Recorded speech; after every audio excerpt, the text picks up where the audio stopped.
लोग गुनगुनाइए। राधे गोविंद गोविंद कृष्ण गोविंद गोविंद। राधे गोविंद गोविंद कृष्ण गोविंद गोविंद। हे गोपाल राधे कृष्ण गोविंद गोविंद। हे गोपाल राधे कृष्ण गोविंद गोविंद।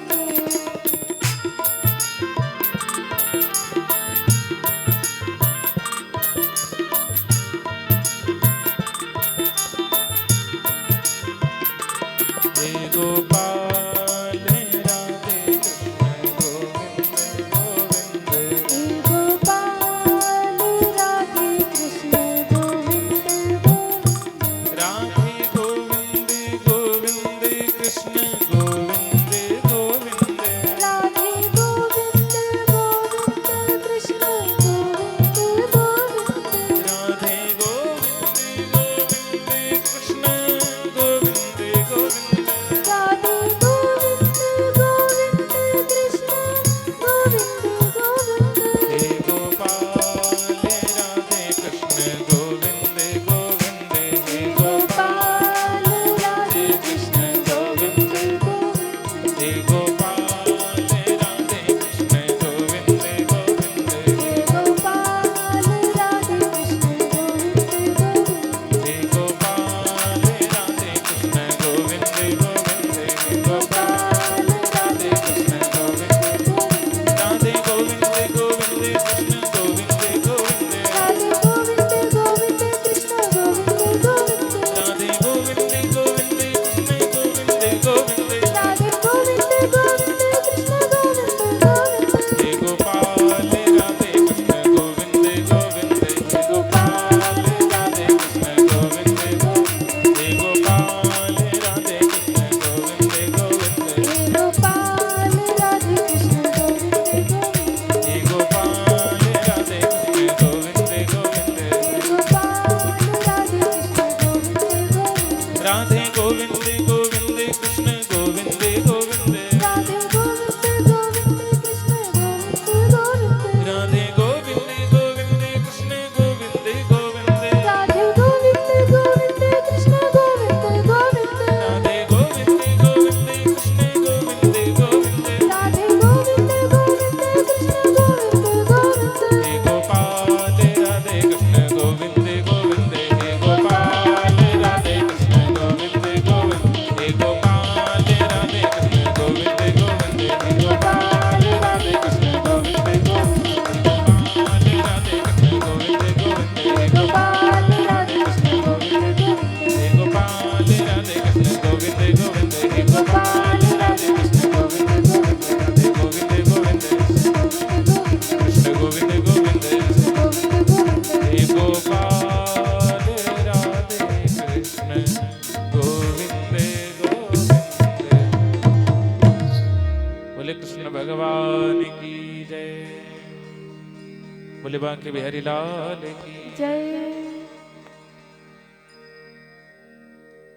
कल बड़ी ही सुंदर आप लोगों ने परम पूज्य साथी मां भक्तमय जी से कथा को श्रवण किया, जिसमें कि भगवान आनंद कंद यशोदानंद नंदन श्री कृष्ण चंद्र के जन्मोत्सव की बड़ी सुंदर कथा को श्रवण किया।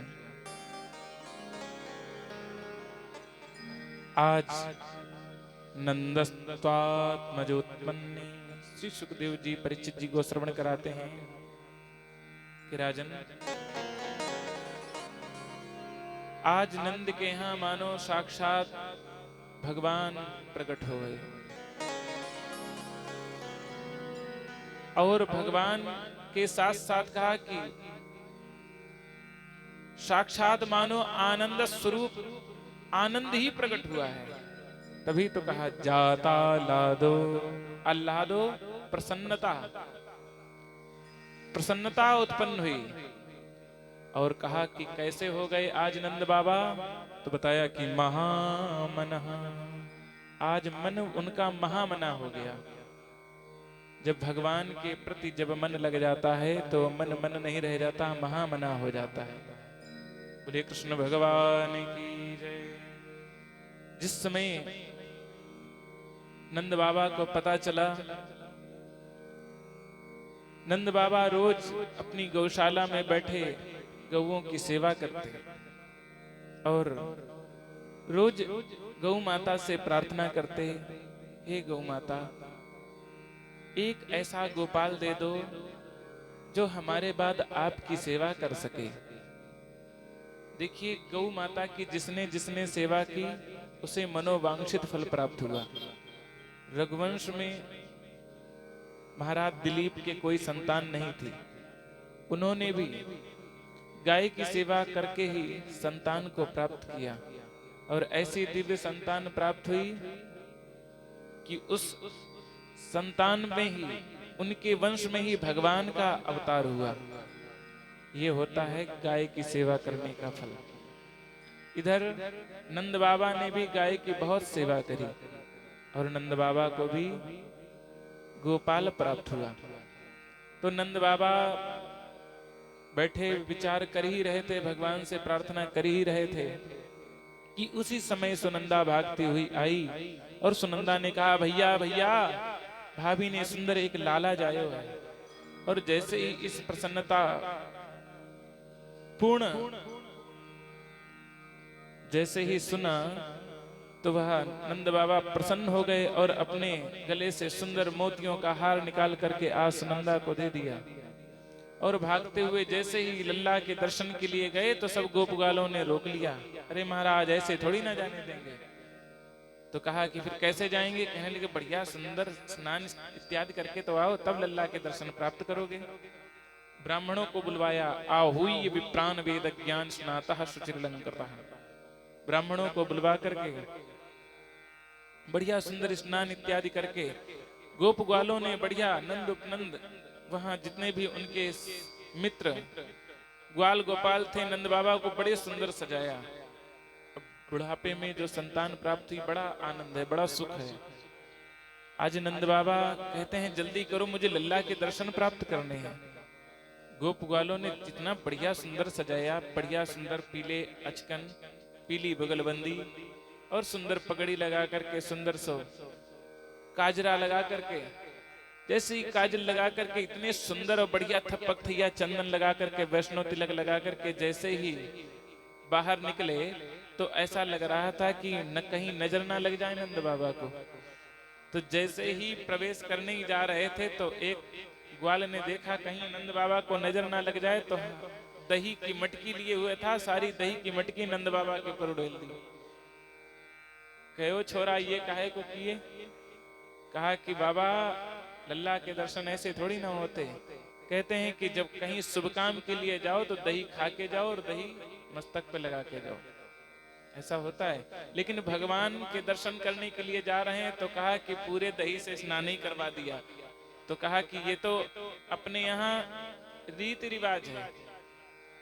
जैसे जब घर में शादी विवाह होती है तो जिस समय हल्दी और चंदन के साथ और बेसन के साथ वो जो बनाते हैं ना थाप, तो शादी में थाप लगाई जाती है। तो कहते हैं शर्ट चाहे जैसी कितनी भी महंगी पहने हो, उस पर ही थाप लगा देते हैं। आज वही नंद बाबा के ऊपर दही की थाप लग गई। आज नंद बाबा कहते हैं कि देखो कितना सुंदर सजाया, और इतना सुंदर सजाने के बाद सारा दही मुंह पे उड़ेल दिया। तो कहा महाराज, दर्शन ऐसे ही किए जाते हैं। कहा तब तो बड़ी कृपा करी। अब तो बढ़िया, अब जब एक ने दही उड़ेला तो फिर सबने दही उड़ेलना शुरू किया कि अच्छा इनके यहाँ तो रीति रिवाज है। अब तो वहां तो दही की कीच मच गई। इधर जैसे ही दर्शन के लिए पहुंचे तो ब्राह्मणों ने रोक लिया, महाराज ऐसे नहीं, पहले पूजा पाठ होगा, पहले जाति कर्म संस्कार होगा, तब लल्ला के दर्शन होंगे। अब ब्राह्मणों ने पूजन प्रारंभ किया। तो जैसे ही पूजन प्रारंभ हुआ तो ब्राह्मणों ने कहा महाराज रोली चढ़ाइए। तो जैसे रोली चढ़ाने के बाद कहें तो महाराज अच्छा चढ़ाने लग जाएं। जब अच्छा चढ़ाने को कहें तो धूप बत्ती दिखाने लग जाएं। महाराज अपना दिमाग स्वस्थ रखिए, तो कहा महाराज इस समय मेरा मन नहीं लग रहा है, मुझे बस लल्ला के दर्शन करने हैं। तो कहा कि आप संकल्प करा दीजिए, आप जाओ लल्ला के दर्शन करो, मैं आपकी पूजा को कर लूंगा। ऐसा ब्राह्मणों ने कह करके नंद बाबा को भेज दिया और बढ़िया सुंदर लाला के दर्शन किए। आज बड़ा ही उत्सव होने लग गया। जिसको पता चलता है वह सब लल्ला के दर्शन के लिए चल देती है। आइए हम लोग भी लल्ला के दर्शन करने के लिए चलें। आज ब्रज में नंद बाबा के यहाँ इतना उत्सव हो रहा है, इतना आनंद हो रहा है कि आज घर घर बधाइयां बज रही है। सब सखियां बधाई ले ले करके मैया यशोदा के दरवाजे पर, नंद महल के दरवाजे पर सभी लोग बधाई लेकर के आती हैं। और जो गोपी रह भी जाती है तो एक गोपी दूसरे गोपी से कहती है, अरे गोपी चलो, अपने यहाँ नंद बाबा के यहाँ बुढ़ौती में कितना सुंदर लाला हुआ है, तुझे मालूम है कि नहीं? ये मालूम है। तो कहा कि मुझे तो नहीं मालूम हो पाया। कहा अच्छा अच्छा, मैं भी तैयार होके आती हूँ। वो गोपी दूसरे गोपी को बुलावा देती है, तीसरी गोपी चौथे गोपी को बुलावा देती है। ऐसे पूरा क्षण नहीं लगा कि पूरे गोकुल में बुलावा लग गया और सब एक दूसरे पर गोपी कहती है कि चलो देखें आवे नंद घर लाला हुआ। आप लोग भी गाइए, चलो देखें आवे नंद घर लाला हुआ। चलो चलो देखें आवे नंद घर लाला हुआ। चलो देखें आवे नंद घर लाला हुआ। चलो यदुवंश के कुल का उजाला हुआ। यदुवंश के कुल का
ब्रज में महाराज करने भक्तों का काज। आज ब्रज में महाराज करने भक्तों का काज। जोड़ा सारा समाज दर्शन हुआ सब आज। जोड़ा सारा समाज करो दर्शन सब आज। सुख नैनों को पहुँचाने वाला हुआ। चलो देखिए घर लाला हुआ। चलो देखिए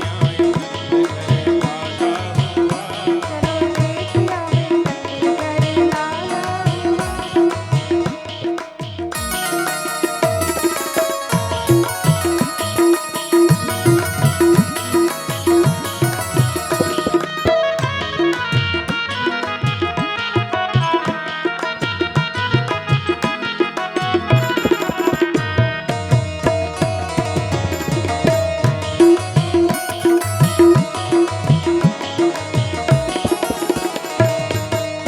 देखो गोकुल की ओर सावन भादों का शोर। देखो गोकुल की ओर सावन भादों का शोर।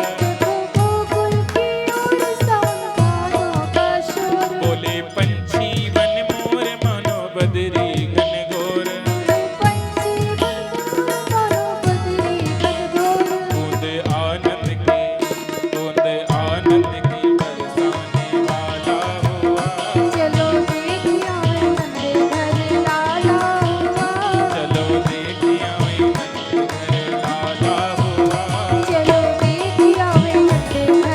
लाला हुआ। यदुवंश के कुल का उजाला हुआ। देखिए घर लाला हुआ।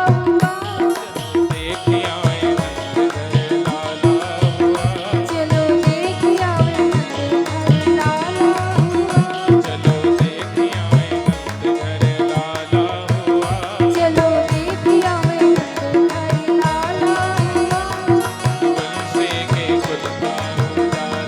हुआ। वंश के कुल का उजाला हुआ। चलो देखिए चलो देखिए घर लाला हुआ। चलो देखिए चलो देखिए घर लाला हुआ। चलो देखिए घर लाला हुआ। लाला हुआ हरि लाला हुआ। लाला हुआ लाला हुआ। लाला हुआ हरि लाला हुआ। लाला हुआ लाला हुआ। ओ चलो देखिए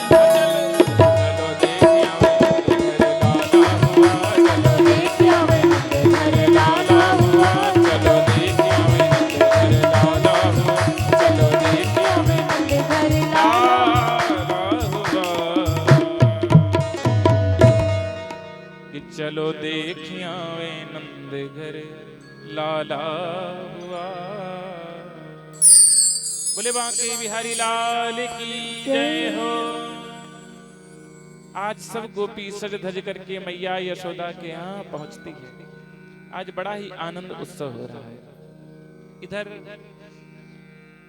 नंद बाबा ने कहा कि देखो अब आप लोग उत्सव मनाइए और हमें अब कर देने का समय आ गया है। हमें मथुरा जाना होगा और वह कर देने के लिए मथुरा की ओर प्रस्थान करते हैं।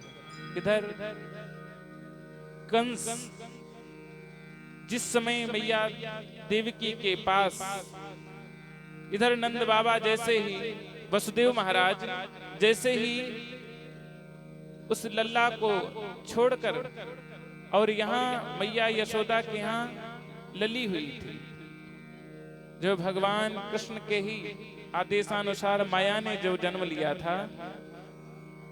कहते हैं संत कि जिस समय ब्रह्म को भगवान ने ब्रह्म को वसुदेव महाराज ने अपने सिर पर धारण किया कि उसी समय समस्त उनकी बेड़ियां खुल गईं, सब दरवाजे खुल गए।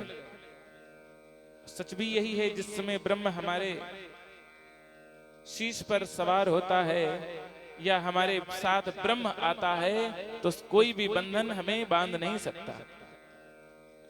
आज वसुदेव के भी सारे बंधन खुल गए और भगवान को लेकर के नंद बाबा के यहाँ आए और वहां उस लल्ला को लिटा करके और वहां से माया रूपी कन्या को लेकर के जिस समय जैसे ही मथुरा में पहुंचे और मथुरा में पहुंचते ही कारागार में प्रवेश किया कि पुनः सब वैसे ही पट बंद हो गए और बेड़ियां पड़ गईं। और जैसे ही बेड़ियां पड़ी कि उसी समय कन्या ने रोना प्रारंभ किया, बड़ी तेजी से रोई तो सब द्वारपाल जग गए। सब द्वारपाल भागते हुए महाराज कंस के पास पहुंचे। महाराज की जय हो, महाराज की जय हो। कंस ने कहा कि क्या सूचना लाए हो? तो कहा कि महाराज वसुदेव ने एक संतान को जन्म दिया। तो जैसे ही उसने सुना कि 8वीं संतान, क्योंकि आकाशवाणी हुई थी कि रे कंस, तू जिसे भेजने जा रहा है जितने प्यार से, उस बहन की संतान 8वीं संतान तेरी मृत्यु का कारण बनेगी, उसी से तेरी मृत्यु होगी। अब वह भागता हुआ जैसे ही कारागार में आया तो देखा कि वह संतान तो कन्या है। वह कहने लगा कि मुझे कन्या क्या मारेगी, स्त्री तो मुझे मार ही नहीं सकती, मैं बड़ा बलशाली हूं। और वह लौट गया।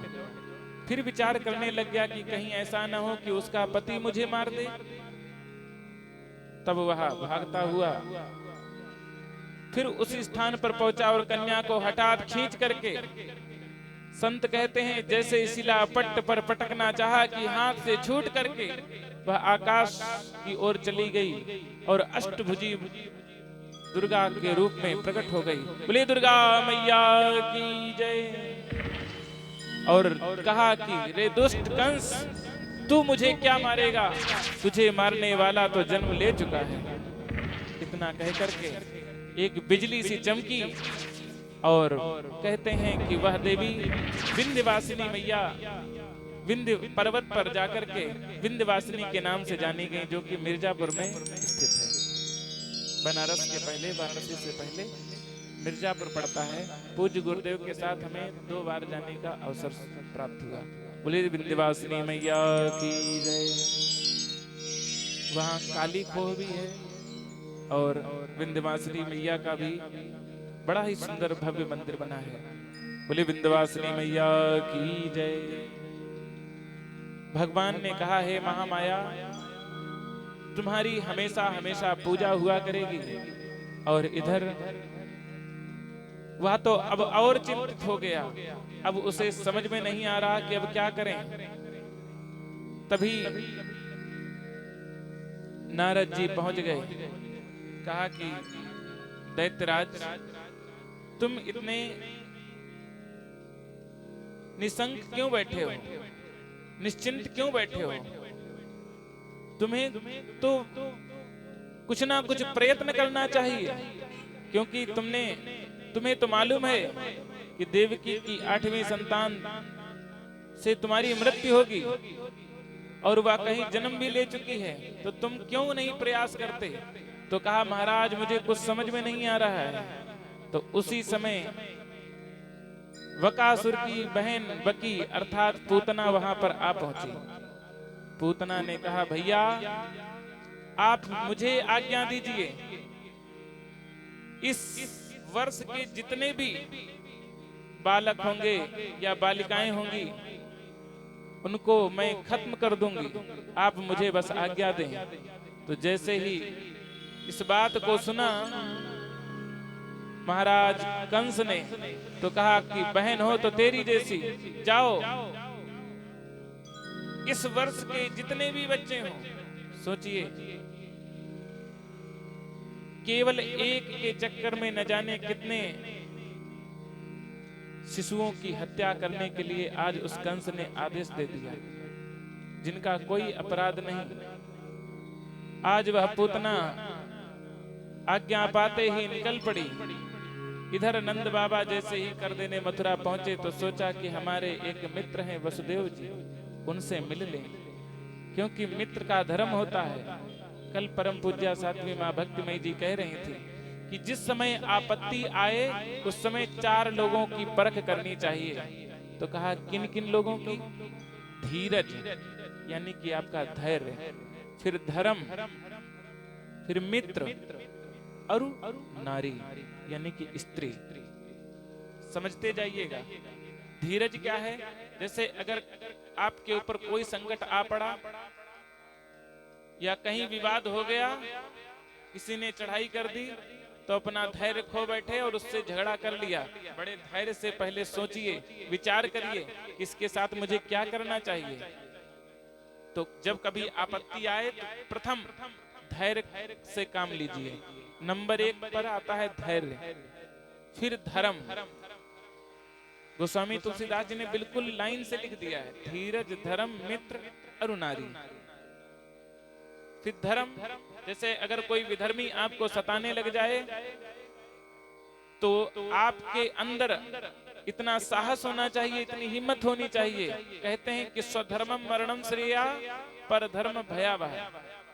अपने धर्म पर मर जाना श्रेष्ठ है, लेकिन दूसरे धर्म को स्वीकार नहीं करना चाहिए। अगर आप अपने धर्म को छोड़ करके दूसरे धर्म में जाते हैं तो आपका धर्म नष्ट होता है।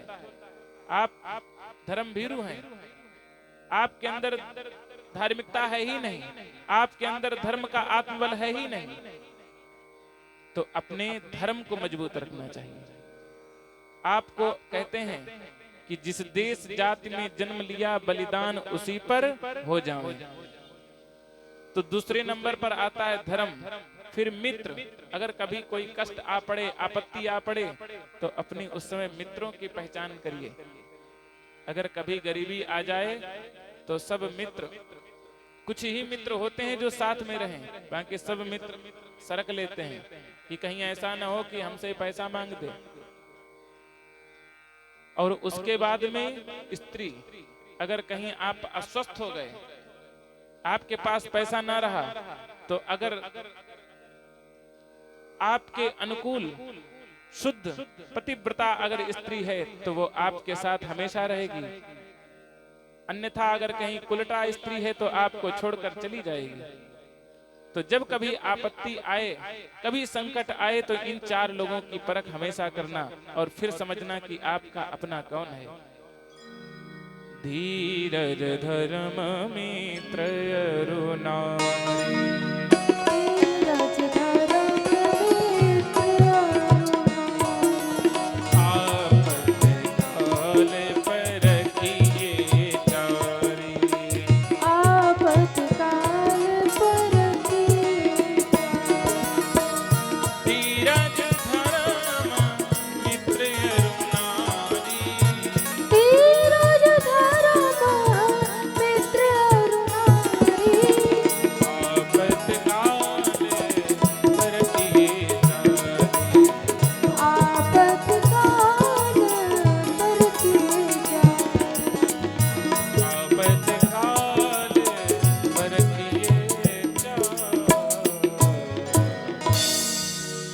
जब कभी संकट आए तो इन 4 लोगों की परख बड़े ही धैर्य से लेना। आपको खुद समझ में आ जाएगा कि कौन है अपना, कौन पराया। उसी समय नंद बाबा वसुदेव जी से मिलने जाते हैं कि आज मेरा मित्र बड़ा दुखी है। उसकी 8 संतानों की हत्या, जिसके संतानों की हत्या हो गई हो, उसके दिल पर क्या बीतती होगी, वो भी बेचारा कारागार में। कहते हैं कि जो मित्र अपने मित्र के दुख में शामिल नहीं होता, अपने मित्र के दुख को नहीं समझता, उसे बहुत भयंकर पाप लगता है। जे न मित्र दुख होई दुखारी, जे न मित्र दुख होई दुखारी,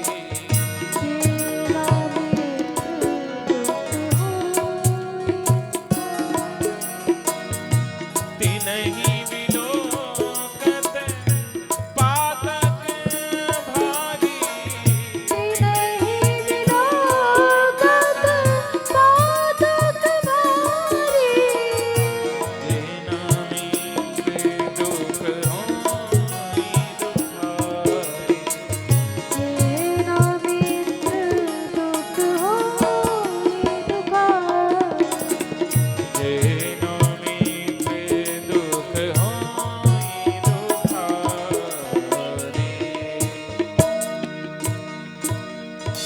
बिना मित्र दुख होई दुखारी तिन्हि बिलोकत पातक भारी।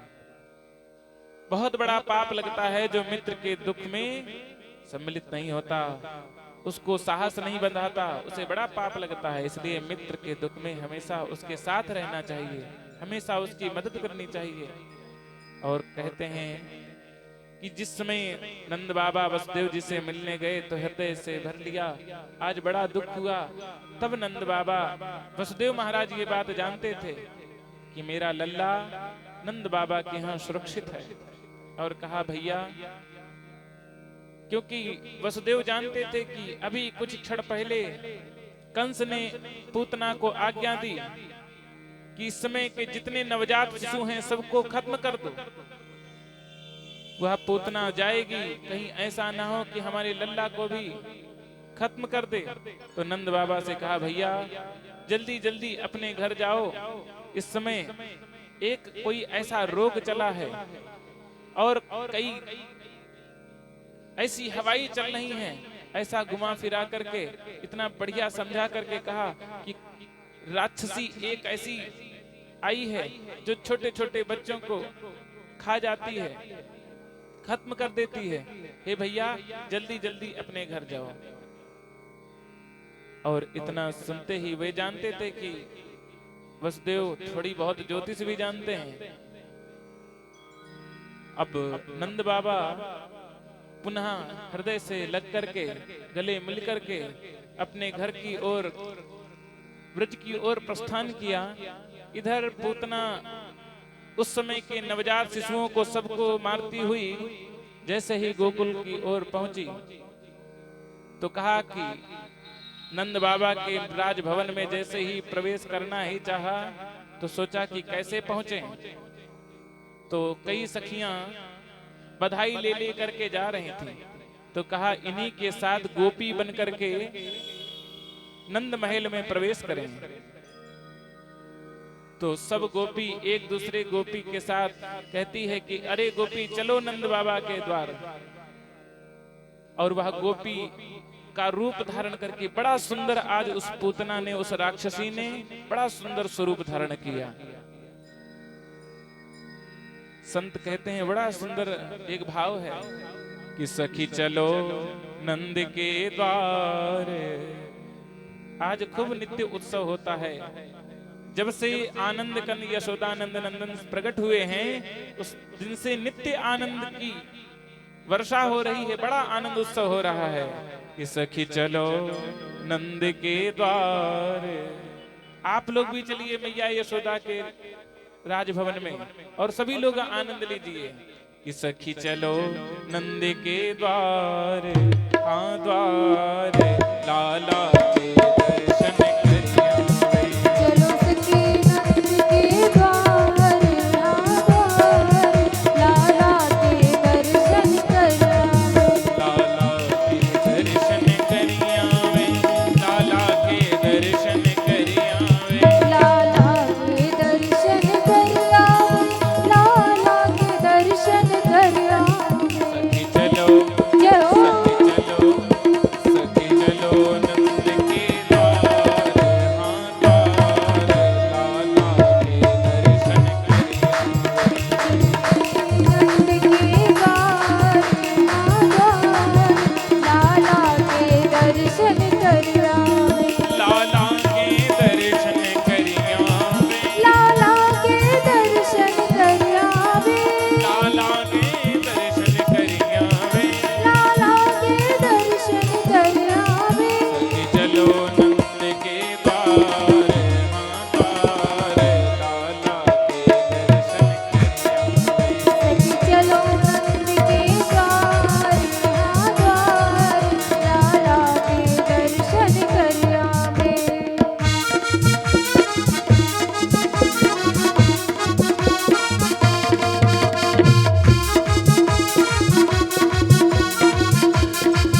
घर घर में आनंद छायो है, घर घर में आनंद छायो है, जसुदा ने लाला जायो है, जसुदा ने लाला जायो है, मिलके आज बधायो है, मिलके आज बजायो है। मिल गावे जय हो, मिल गावे जय हो, मिल गावे मंगला चार, हाँ चार लाला के दर्शन करिया। सखी चलो नंदी गाए आधार, लाला के दर्शन कर आवे।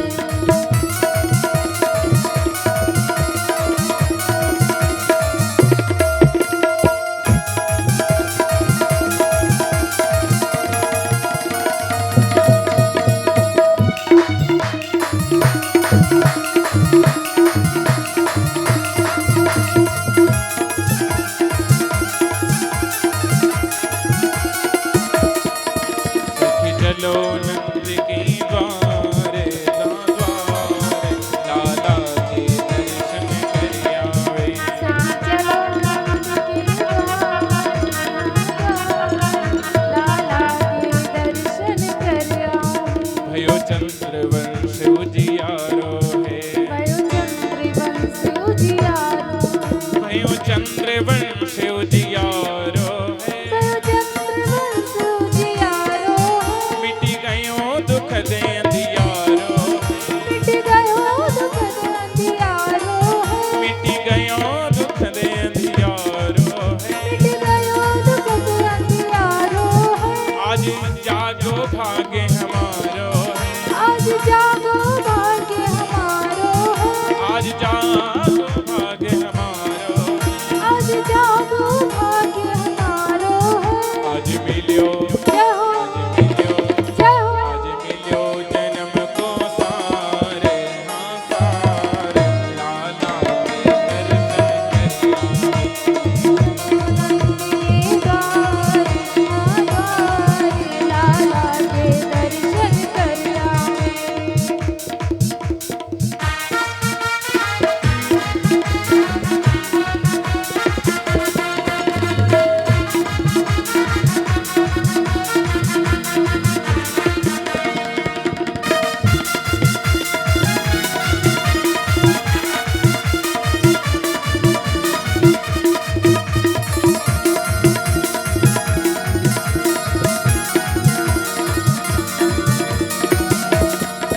जो मिलो नहीं सुख त्रिभुवन में, जो मिलो नहीं सुख त्रिभुवन में, जो मिलो नहीं सुख त्रिभुवन में। जो मिलो नहीं सुख त्रिभुवन में। अच्छा आनंद आ रहा है कि नहीं? ये आनंद बताओ कहीं मिल सकता है? कहीं नहीं मिल सकता ना। जो मिलो नहीं सुख त्रिभुवन